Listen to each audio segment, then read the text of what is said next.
기증늑연골로 코 성형을 한다고요? 진짜 후회하실 수도 있습니다. 들어가 보면 이렇게 기증늑연골이 다 부서져 있어요. 게다가 이렇게 판 모양으로 얇게 썰어서 쓰는 경우에는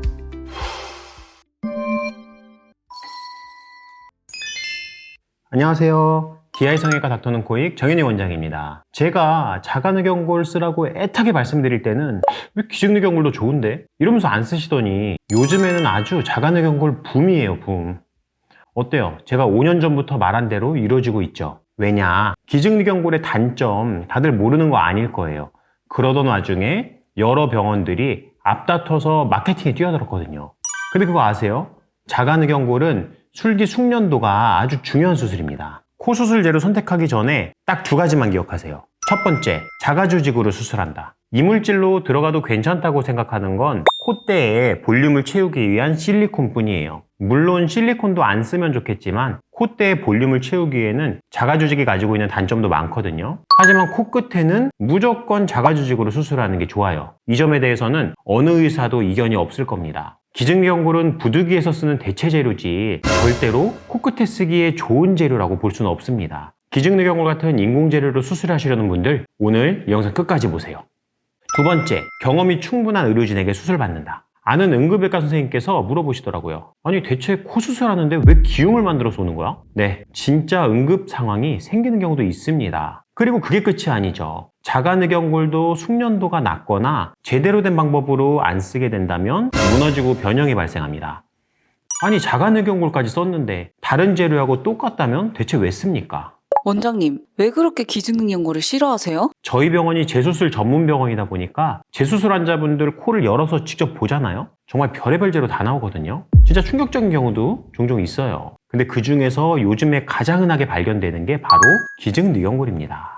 기증늑연골은 주로 사체에서 채취한 연골인데 자가연골을 사용할 수 없는 경우에 대체 재료로 사용을 하게 되죠. 여기서 면역 반응을 일으키는 세포 성분을 제거하고 멸균 처리 과정을 거쳐서 이식이 가능한 형태로 제공을 하게 됩니다. 하지만 여전히 문제점은 존재하거든요. 첫 번째, 장기적인 변형 가능성이죠. 기증늑연골은 자가조직처럼 이식된 조직이 생착 반응을 거치는 게 아닙니다. 그래서 자가조직과는 구분을 해야 되죠. 기증늑연골은 살아있는 조직이 아니기 때문에 조직 반응 과정에서 성질이 변할 가능성이 꽤 높습니다. 서서히 변형이 와서 몇 년 지내다가 정신 차려보면 변해 있는 분들도 있고 수술한 지 3년 넘게 지났는데 하루아침에 갑자기 코끝에 변형이 생기면서 찾아오시기도 합니다. 재수술 들어가 보면 안쪽이 섬유조직처럼 변해져 있거나 몇 조각으로 부서져 있는 경우가 가장 흔하게 발생됩니다. 두 번째, 감염 가능성이죠. 기증늑연골은 철저하게 멸균 처리가 되어 있다고는 하지만 생착되어서 혈류를 받는 조직이 아니기 때문에 수술 후에 상대적으로 감염 가능성이 자가조직에 비해서 높을 수밖에 없습니다. 감염이 발생하면 이식한 조직이 모두 흡수되거나 녹아버리게 되고 수술 부위가 붓고 고름이 생기거나 그 이후에 더 심각한 변형의 합병증이 발생할 수도 있겠죠. 그리고 그로 인해서 추가적인 재수술이 필요하게 될 수 있으며 회복기간은 더욱 길어지겠죠.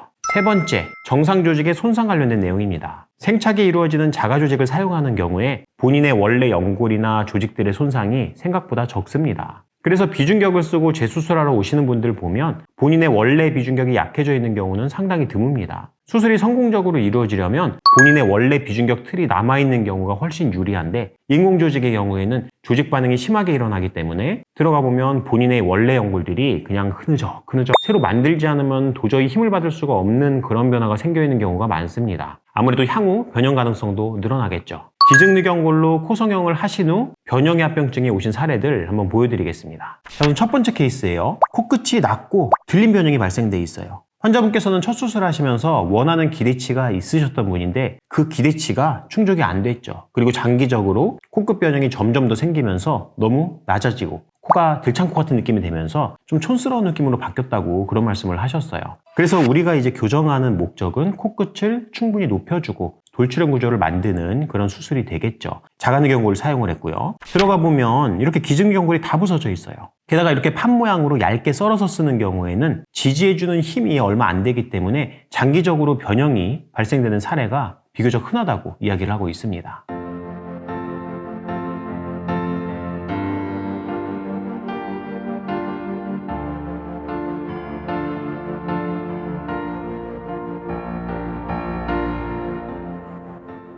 그리고 두 번째 케이스 보실게요. 이분 같은 경우에는 기증대경고를 정말 제대로 썼다고 말씀드리시고 변형이 안 올 거라고 하셨다고 그런 말씀을 하셨는데 실제로는 변형이 유발됐어요. 높이감은 크게 변하지 않았지만 비주의 위치가 많이 바뀌고 주위의 정상 조직들이 수축되면서 뭔가 좀 부자연스러운 그런 모양의 변형이 생긴 분이시죠. 실제로 기증대경고를 쓰신 분 중에서 코끝의 높이가 많이 낮아지진 않았지만 주위 조직의 심한 변형으로 인해서 부자연스러운 모양이 되는 바람에 재수술을 계획하시는 분들도 많습니다. 들어가 봤더니 기증대경골이 진짜로 두껍게 들어가 있었어요. 그래서 이 기증대경골의 강도를 확인해 보면은 금도 잔뜩 가 있고 이렇게 만져보면은 쉽게 부서지는 이런 형태로 변형이 와 있는 걸 확인할 수 있습니다. 실점 보시면 코끝이 뭔가 뾰족하고 좀 부자연스러운 느낌이고 비주가 거의 없는 것처럼 변형이 와 있어요.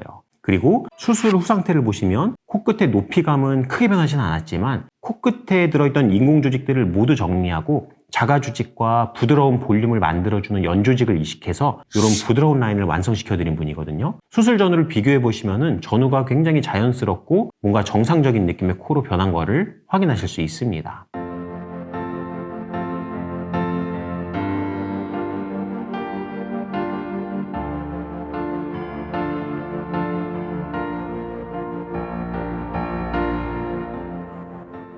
저희 병원에 이런 사례들이 정말 쏟아지고 있거든요. 그러니까 저로서는 당연히 싫어할 수밖에 없고 기증대경골을 사용 안 할 수밖에 없는 거죠. 이게 바로 제가 자가늑연골 코수술만 10년째 하고 있는 이유입니다. 그럼 이상 마치겠습니다. DI 성형외과 닥터눈 코이 정인혜 원장이었습니다.